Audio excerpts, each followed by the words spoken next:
Welcome to fandom. আবার একটা Indian ফুটবলের ভিডিও নিয়ে চলে এসেছি। আজকে কিন্তু match day, east Bengal versus Odisha. East বেঙ্গলের অ্যাওয়ে ম্যাচ, ওড়িশাতে খেলা। যেই খেলার আগে কিন্তু প্রচুর একদম আগুন জ্বলছে চারিদিকে, প্রচুর কমেন্টস নিয়ে। তো সেই সব তো হবেই, খেলা নিয়েও কথাবার্তা বলবো। ইন্ডিয়ান ফুটবলেরও অনেক আপডেটস আছে, সেগুলো তোমাদের দিয়ে দেবো। কিন্তু সবার আগে যে কথাটা যারা প্রত্যেকদিন বলি, যারা এখনো সাবস্ক্রাইব করনি করে নিও, আর বেল আইকনটা টিং টং করে অল অপশনটা প্রেস করে দিও রেগুলার নোটিফিকেশন পাওয়ার জন্য। আমাদের ফেসবুক ইনস্টাগ্রাম পেজটাও ফলো করে নাও, ডেসক্রিপশনে লিংক দেওয়া আছে। তো পুজোর থেকে প্রথমে শোনো বলা হয় আসি সন্তোষ ট্রফির কথা। তো সন্তোষ ট্রফির আজকে 3টে খেলা আছে, তার মধ্যে মণিপুর মিজোরামের ম্যাচটা হয়ে গেছে। সেখানে কিন্তু মণিপুর জিতে গেছে, মিজোরামকে 4-1 গোলে হারিয়েছে। এছাড়া আরো দুটো ম্যাচ রয়েছে, সেই দুটো ম্যাচ হচ্ছে রেলওয়েজ কর্ণাটক এবং মহারাষ্ট্র দিল্লি। এছাড়া সবচেয়ে বড় খবর আজকের জন্য সেটা হচ্ছে আজকে আই লিগের কিন্তু একটা বিশাল গুরুত্বপূর্ণ ম্যাচ রয়েছে বিকেল 4:30 থেকে।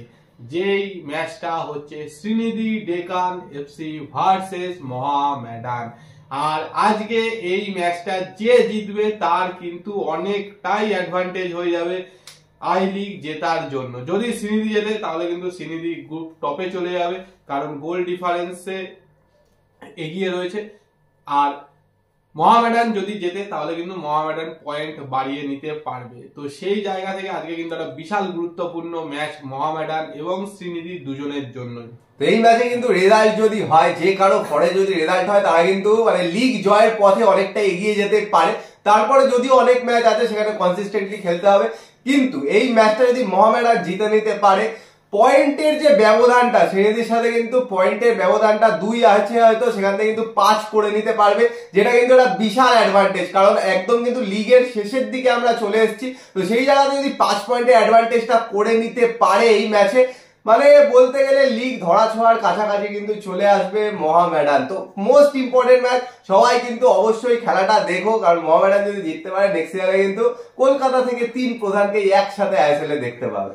আর প্রচুর মোহামেডান সাপোর্টারও কিন্তু গেছে আজকে হায়দ্রাবাদে মোহামেডানকে সাপোর্ট করার জন্য। তো এটা একটা বিশাল বড় ব্যাপার, কারণ আমরা দেখেছি যে মোহামেডানের খেলা কলকাতাতে যেখানেই হোক সাপোর্টার মোটামুটি ভর্তি থাকে। তো সেই জায়গা থেকে অ্যাওয়েতেও কিন্তু সাপোর্টাররা যাচ্ছে, এটা একটা বিশাল বড় ব্যাপার। আর আজকের ম্যাচটা অবশ্যই হাড্ডাহাড্ডি হবে, কোচেদের ট্যাকটিক্যাল লড়াই হবে। তো সব জায়গা থেকেই কিন্তু দুজনের কাছেই গুরুত্বপূর্ণ। আর কারণ এর পরের ম্যাচটাও কিন্তু মোহামেডানের যথেষ্ট টাফ ম্যাচ, সেটা কিন্তু গোকুলামের সাথে। তো আজকের ম্যাচটা যদি জিততে পারে তাহলে অ্যাডভান্টেজ মোহামেডান আইএসএল এ আসার জন্য। এছাড়া বাকি তো আজকে আইএসএল রয়েছে, আইএসএল এর ম্যাচটাও গুরুত্বপূর্ণ ম্যাচ ইস্ট বেঙ্গলের কাছে টপ 6 এ যাওয়ার জন্য, আর ওড়িশার কাছে লিগ টেবিলটা ধরে রাখার জন্য। শুধু ইস্ট বেঙ্গল না, ওড়িশার কাছেও। আর ইস্ট বেঙ্গল যদি জিতে যায় সেখানে কিন্তু মোহনবাগানের একটা অ্যাডভান্টেজ আছে, কারণ ওড়িশা যদি পয়েন্ট ড্রপ করে সেখানে মোহনবাগানের অ্যাডভান্টেজ আছে। তো চারিদিকে প্রচুর ক্যালকুলেশন। একটা ক্যালকুলেশন হলো টপ স্পটের জন্য, আরেকটা ক্যালকুলেশন হলো 6th স্পটের জন্য। মাঝখানে সবাই মানে এদিক ওদিক ঘুরছে, কিন্তু টপ আর 6th এর জন্য কিন্তু মেন লড়াই। তো সেটার জন্য কিন্তু খুব ইম্পর্টেন্ট ম্যাচ। ইস্ট বেঙ্গলের হিজাজি নেই, এটা কিন্তু ইস্ট বেঙ্গলের একটা মেজর ফ্যাক্টর। আর ওদিকে কিন্তু ওড়িশার ফুল টিমই আছে, ওড়িশার যে টিমটা খেলেছিল।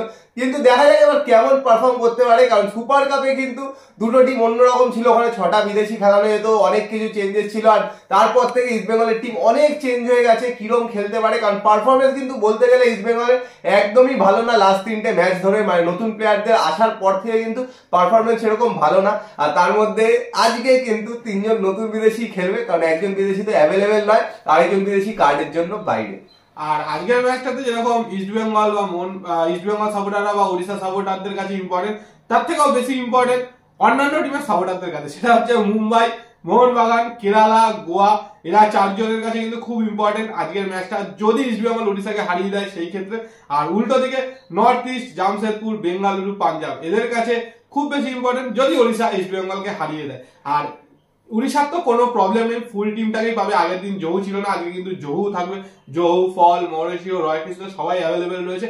কিন্তু ইস্ট বেঙ্গলের সমস্যা তো রয়েছেই, জানো, সল ক্রেসপো হয়তো আজকে থাকবে না, বাট একটা সম্ভাবনা আছে খাবরা হয়তো আজকে স্কোয়াডে থাকতে পারে, এরকমই কিন্তু খবর।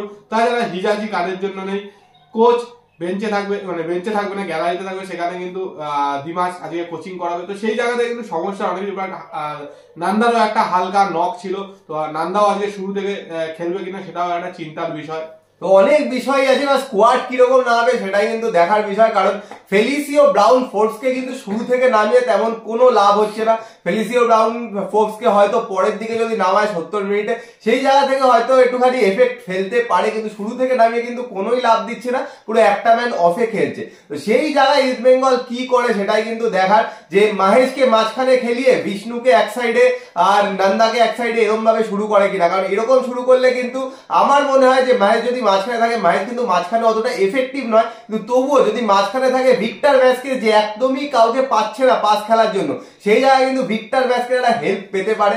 আর ভিক্টর ভ্যাসকেজের সাথে তো সৌভিক চক্রবর্তী থাকবে, ওপরে 4 জন, মাঝখানে সেই দুজনই খেলাতে হবে, কারণ অপশন নেই, আর কিন্তু সেরকম প্লেয়ার নেই, আজয় ছেত্রীকে নামেও সেরকম কোনো লাভ হচ্ছে না। তো সেই জায়গা থেকে মাঝখানে 2 জন, ওপরে 4 জন, মানে একজন আর কি নাওরিন মাহেশ সিং ওই ফলস 9 বা অ্যাটাকিং মিডফিল্ড রোম পজিশনে খেলবে, আর নিচের 4 জন তো একদম ফিক্সডই, হিজাজি নেই, হিজাজির জায়গায় কিন্তু নতুন আরেকজন বিদেশি যে আছে সে কিন্তু থাকবে। আর তাছাড়া সাইড ব্যাক কি করে এটা কিন্তু দেখার বিষয়, যে শুরু থেকে নিশু থাকে না শুরু থেকে মান্দার থাকে, কারণ যাকেই নেওয়া দুজনেরই কিন্তু পারফরমেন্স খুব বাজে। ডান দিকে অবশ্যই রাকিব থাকবে, আর লালচুক নুঙ্গা তো থাকবেই, সেই জায়গাতে তো অন্য কোনো অপশন নেই। তো আমার কিন্তু মনে হয় স্কোয়াডটা এরকম হতে পারে, যদি ফেলিসিও ব্রাউনকে না নামায় হয়তো 3 জন বিদেশি দিয়েই স্টার্ট করতে পারে আজকে। তো বলে দিল ইস্ট বেঙ্গলের খেলা নিয়ে মোটামুটি। তো আমি আবার একটু অন্যান্য একটু বলে দিই, সেটা হচ্ছে মোহামেডানের খেলাটা কিন্তু আজকে লাইভ দেখাবে।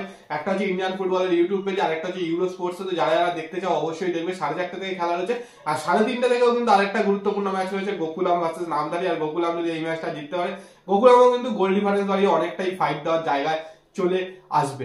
আর তাছাড়া বলে রাখি যে ডার্বি নিয়ে অনেকের অনেক জিজ্ঞাসা রয়েছে, অনেক কিছু জিজ্ঞাসা করছে। তো বলে রাখি যা আপডেট, ডার্বি কিন্তু 10 তারিখেই হচ্ছে এবং যুব ভারতীতেই হচ্ছে।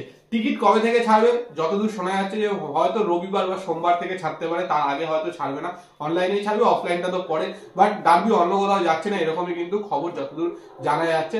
এবং তার সাথে আরো একটা খবর কথা বলি, যে অনেকে মেসেজ করছে যে কালকের ম্যাচে যে মোহনবাগান ভার্সেস জামশেদপুর ম্যাচের টিকিটটা, তো টিকিট কিন্তু মোহনবাগান ক্লাব থেকে এবং যুব ভারতী থেকে দিচ্ছে। অফলাইনটা দিচ্ছে মোহনবাগান ক্লাব থেকে, অনলাইনটা যুব ভারতী থেকে।